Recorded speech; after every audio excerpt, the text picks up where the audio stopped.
Hello friends, नमस्कार। स्वागत है आप सभी का हमारे यूट्यूब चैनल पर। मैं हूं एस के वर्मा।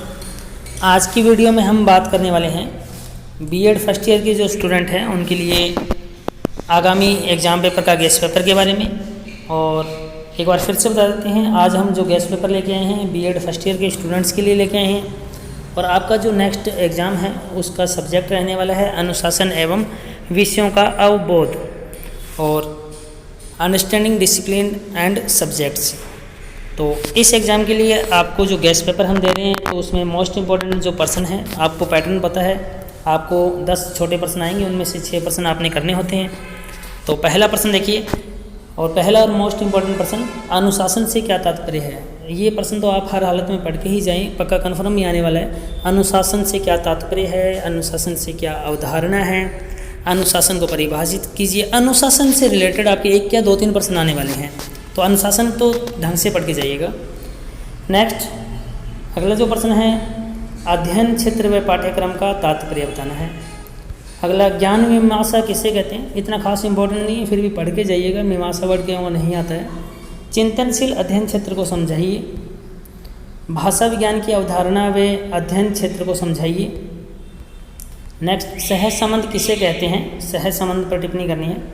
पाठ्यक्रम चयन के प्रमुख आधार तत्वों का उल्लेख कीजिए। पाठ्यचर्या का होना,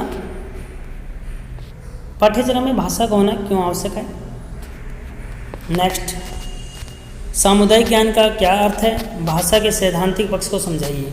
छोटे प्रश्न इनके अलावा भी आप पढ़ के जाइएगा, और ख़ासतौर से अनुशासन से रिलेटेड जो प्रश्न है और पाठ्यक्रम से, इन 2 को तो आप करके ही जाइए। साथ में बता देता हूँ, यूनिट 4th और 5th 2 ऐसी यूनिट है जिस पर आप विश्वास कर सकते हो, जहाँ से प्रश्न आना है, कन्फर्म आना है। बाकी पहली, दूसरी, तीसरी यूनिट में थोड़ा सा डाउट रह सकता है, दूसरी, तीसरी में तो ज़्यादा डाउट है। क्या हो सकता है कि आप जिस 1 वीक सीरीज से पढ़ रहे हो उसमें से एक भी प्रश्न आए, तो 4th और 5th अच्छे से करके जाएँ, और प्लस एक अनुशासन फर्स्ट वाली अच्छे से करके जाएँ। और बाकी आप जिस सोर्स से पढ़ रहे हो बढ़िया है आप। चलिए नेक्स्ट जो है, सेकंड टाइप के जो प्रश्न आते हैं, 3 प्रश्न आपने करने होते हैं, मीडियम प्रश्न जो हैं।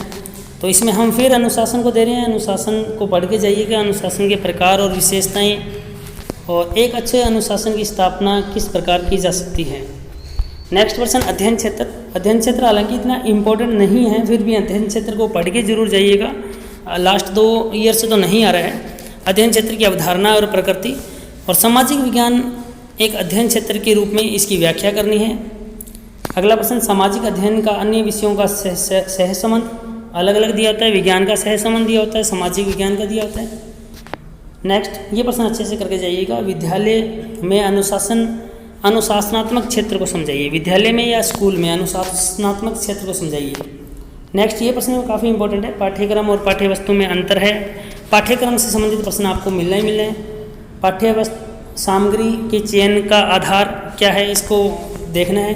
तो पाठ्यक्रम से संबंधित आपके प्रश्न पक्का कन्फर्म आने वाला है, इसको ध्यान से पढ़ के जाइएगा।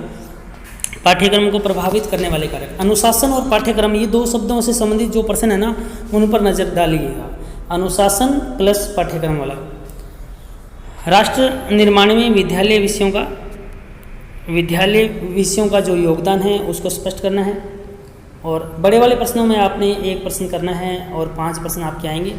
और फिर एक बार फिर से हम वही अनुशासन पर सविस्तार टिप्पणी लेख लिखें।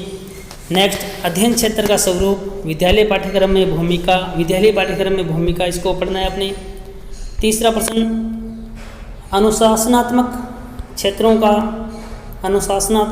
का विद्यालय विषय के साथ जो संबंध है उनका वर्णन करना है। अगला प्रश्न है, पाठ्यवस्तु के निर्माण में पाठ्य सामग्री के चयन के आधार बताइए और अनुशासनात्मक पद्धति। देखो इसका अर्थ है, ये ध्यान रखिएगा, ये दोनों एक ही चीज़ है। इस प्रश्न को फिर बता रहा हूँ, 10वें प्रश्न को, अच्छा प्रश्न है, इंपॉर्टेंट है काफ़ी।